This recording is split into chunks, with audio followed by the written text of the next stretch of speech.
Olá, seja bem-vindo! E hoje nós vamos falar um pouco sobre a sobrevivência das empresas no Brasil. E para nos ajudar com este conteúdo, o professor Alex Santos. Professor, seja bem-vindo. Obrigado, Sueli.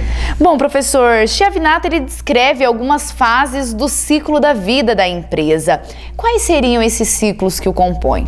Muito bem. O autor Chiavinata então fala a respeito desses ciclos que toda organização passa. Ela obrigatoriamente acaba passando até que ela chegue no seu status mais alto. Então o primeiro passo é o ser pioneiro, a empresa pioneira. E depois ele passa pelo projeto de expansão ou processo de expansão, regulamentação, burocratização e por último e não menos importante, a reflexibilização, que é o processo onde ela revê o que a empresa fez ou não fez para se adaptar às novas realidades.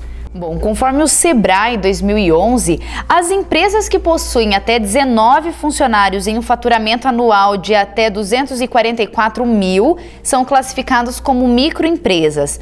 Já a pequena empresa ela está classificada de forma a possuir até então 99 funcionários em um faturamento médio anual de até 1 milhão. Com base, professor, no que nós estudamos neste tópico, quais são, então, as outras características da micro e das pequenas empresas? Muito bem. As micros e as pequenas empresas, então, elas têm algumas características como, por exemplo, possuem baixo volume de capital empregado, ou seja, até pelo que o próprio nome sugere, como elas são pequenas, elas não empregam muito capital, né? Não dispõem de muito dinheiro para que a empresa se transforme no que ela é, no tamanho que ela é.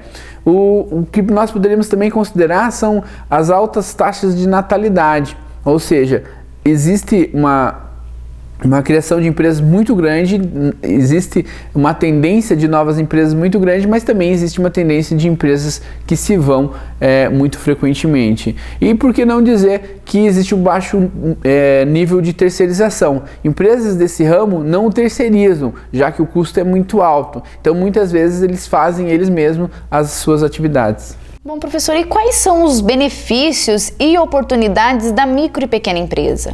Perfeito. Além do governo ser um grande auxiliador no sentido de impostos, oportunidades, institutos como o Sebrae está sempre apoiando, ser pequeno ou estar pequeno sempre há um gerador de expansão. Sempre que você é pequenininho, a tua oportunidade de crescer é muito grande. É lógico que cabe ao empreendedor ou administrador da empresa fazer com que isso seja possível ou se torne possível. Bom, professor, e com essa questão da sobrevivência das empresas, quais são os fatores causadores, então, dessa mortalidade precoce das micros e pequenas empresas no Brasil?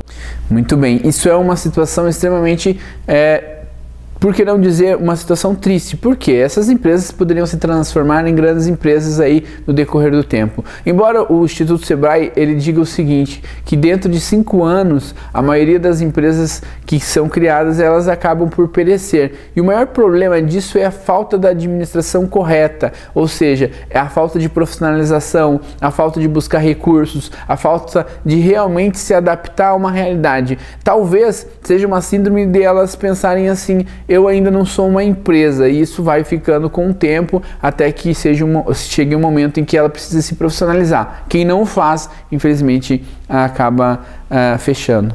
Professor Alex, obrigada pela sua presença. Imagina. E você, corra atrás das oportunidades, estude, leia, faça as atividades. É a educação à distância Univel sempre perto de você. Até a próxima!